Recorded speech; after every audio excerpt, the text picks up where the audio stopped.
రేపటి నుంచి చూడండి, జగన్మోహన్ రెడ్డి నువ్వు రోజు జైల్లోనే ఉంటావు. కేసులన్నీ వస్తూ ఉన్నాయి, నేను కూడా చాలా పెడతా ఉన్నాను. ఇంకా మీ అందరూ కూడా ఆటలు సాగవు. ఈ 5 ఏళ్ళు అసలు నువ్వు ఎక్కడుంటావు? కన్ను మూసి కన్ను తెరిచేటప్పటికి అయిపోద్ది 5 ఏళ్ళు, మనకి అధికారం వచ్చేస్తుందని ఊరనే భ్రమంలో చూపిస్తూ ఉన్నావు. ఇక నీకు అధికారం కాదు, నీకు యావజ్జీవ కారాగార శిక్ష ఖాయం. నీ డబ్బులన్నీ కూడా సిబిఐ అన్నీ, ఈడీ అన్నీ కూడా దాడులు చేయటం ఖాయం. నువ్వేదో ఇంకా రాజకీయాలు చేస్తున్నావు అనుకుంటున్నావు, బీజేపీతో ఏదో పొత్తు పెట్టుకొని రాజ్యసభలో ఏదో మాకేదో ఉందనుకొని. వాళ్ళు నీ దగ్గర ఉన్నటువంటి రాజ్యసభ సభ్యులు మొత్తం కూడా ఇంకా 4-5 రోజుల్లో బీజేపీ వాళ్ళతో టచ్లో ఉంటారు, జంప్ అయిపోతారు.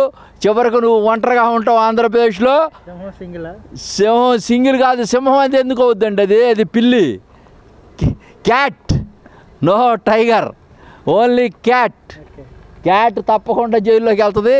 అన్నీ కూడా రెడీగా తెరిచిపెట్టారు, బోన్లన్నీ కూడా. డిస్మాండిల్ అయిపోద్ది. 2029కి అసలు వైఎస్ఆర్ పార్టీ అనేది ఉండదు. వాళ్ళ నాన్నగారు పేరు చెప్పుకొని, చెట్టు పేరు చెప్పి కాయలు అమ్ముకొని, కులాలను అడ్డం పెట్టుకొని, కుక్క మూతి పిందిలాగా బతికినటువంటి జగన్మోహన్ రెడ్డి, నీ రాజకీయ సమాధి పూర్తిగా అయిపోయింది. ఇంకా విమర్శలు చేయటం కోసం, పేపర్లో ఉండటం కోసం, వార్తల్లో ఉండటం కోసం, నేనుండానని కింద పడిన పై చేయి కోసం ప్రయత్నాలు చేస్తూ ఉన్నావు. నువ్వు పూర్తిగా నిర్వీర్యమైపోయావు రాజకీయంగా. నిన్ను లోనేయటానికి రంగం సిద్ధం. అంటే 2 తెలుగు రాష్ట్రాల ముఖ్యమంత్రులు కలుసుకోవడం, రాష్ట్రాలకి ఆ రాష్ట్రాలకు రావాల్సిన ప్రయోజనాలు, ఈ ఆంధ్రప్రదేశ్కి రావాల్సిన ప్రయోజనాల మీద ఒక చర్చ, అంటే ఒక మంచి చర్చని జరిపితే దీన్ని కూడా వక్రీకరిస్తూ రాంబాబు గారు మాట్లాడిన తీరుని మనం చూస్తే అసలు ఏమి అని అర్థం చేసుకోవాలో నాకైతే అర్థం కాని పరిస్థితి. రాంబాబు అనేవాడు బ్రోకర్ సార్. ఆయన నాటకాలు వేసుకునేవాడు రియల్గా. ఆయన ఎప్పుడో గెలిచాడు, ఎప్పుడు ఒక 40 ఏళ్ల క్రితం. తర్వాత మొన్న ఎక్కడో సత్యనపల్లిలో దొంకోళ్ళు పట్టేవాళ్ళు లేక మళ్ళీ ఏదో గెలిచాడు, ఏదో రేపల్లి నుంచి ఇటు వచ్చి. అతను ఉమనైజరు, అతను క్యారెక్టర్లెస్, అతను రాజకీయాల గురించి జోష్యాలు చెప్తాడు. డ్రామా కంపెనీ నుంచి వచ్చినోడు. ఆ డ్రామాటిక్ సిస్టంలో సటైరికల్గా మాట్లాడుతూ ఉంటాడు. దీనివల్ల ఏదో అంటారు చూసావా, చింతకాయలు రాలు మంత్రాలకి, పిచ్చోళ్ళలాగా ఉన్నాడు. అతనికి అసలు అజ్ఞాని రాజకీయాల్లో. అతను ఏంటంటే ఏదో ఊదరగొట్టడం బాగా తెలుసు. అందువల్ల అతను చెప్పే వాటిల్లో డొల్లతనం ఉంది. నిన్న జరిగినటువంటి చాలా అద్భుతమైనటువంటి పరిణామం. 2 రాష్ట్రాల ముఖ్యమంత్రులు ఒక అడుగు ముందుకేశారు. శరవేగంగా అభివృద్ధి జరుగుద్ది. దానికి మనకు రావాల్సినటువంటి 9-10 షెడ్యూల్స్లో 12,000 కోట్లు రావాలా. దీర్ఘకాలికంగా ఉండే, షార్ట్ టర్మ్ ఉంటాయి. ఇవి దీర్ఘకాలికంగా ఉండే ఆస్తులు పంచుకునేటువంటి కార్యక్రమాలు, బిల్డింగ్స్, ఇవన్నీ కూడా షార్ట్ టర్మ్లో ఆల్రెడీ అయిపోయినాయి. ఎలక్ట్రిసిటీకి సంబంధించినటువంటి బిల్స్ మనకు రావాలా. అవి దానికి సంబంధించినటువంటి 9 షెడ్యూల్లో ఉన్నటువంటి 34, 10వ షెడ్యూల్లో ఉన్నటువంటి 120 అన్ని సమస్యలు పరిష్కారం అవుతాయి. ఏపీ భవన్లో కూడా మనకంతా కూడా సమస్య పరిష్కారం అయింది. త్వరలోనే కృష్ణా బచావత్ ట్రిబ్యునల్కి సంబంధించినటువంటి వాటర్ 60-40 ఇవ్వాల్సినటువంటి దాన్ని కూడా సమస్య పరిష్కారం చేస్తారు. సానుకూలమైనటువంటి మంచి ఇది వచ్చింది. వాళ్ళ కళ్ళల్లో నిప్పులు పోసుకుంటున్నారు. 10 ఏళ్ళ నుంచి చేయలేదు కదా, వాడు చేయకుండా చెడగొట్టాడు కదా. మొదట మన కేసీఆర్ గారు అయినప్పుడు ఏదో ఒక విధంగా చెడగొట్టారు. అప్పుడు ఓటుకు నోటు కేసు పెట్టి ఈ తెలంగాణ గురించి అడగకుండా చంద్రశేఖర్ అనేటువంటి వ్యక్తి ఆంధ్ర ద్రోహి.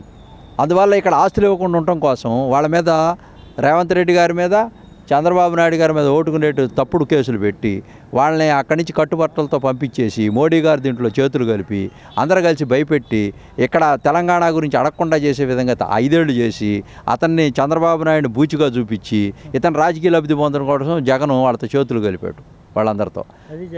అది అసలు రహస్యం. అది దానివల్ల మనం ఆ రోజున ముందుకు వెళ్ళలేకపోయాం.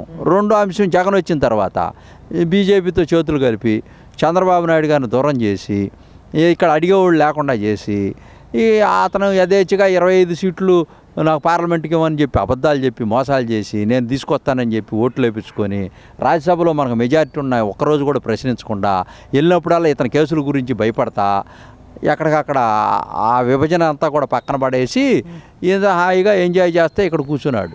వీటికి సమాధానం చెప్పాలి. చెప్పడు రాంబాబు గారు చెప్పాలి. అసలు ఆ రాంబాబు అనేవాడు అసలు చెప్పాల్సిన పనే లేదు. రాంబాబు చెప్పే మాటలు సొల్లు కబుర్లు ఎవడంటున్నాడండి. అసలు అతని కౌంటర్ ఇవ్వటమే నాకు అసలు మన స్థాయి కాదు.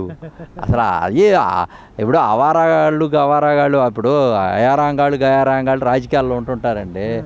ఈ రాంబాబు కూడా వచ్చిపోతూ ఉంటారు సీజనల్గా.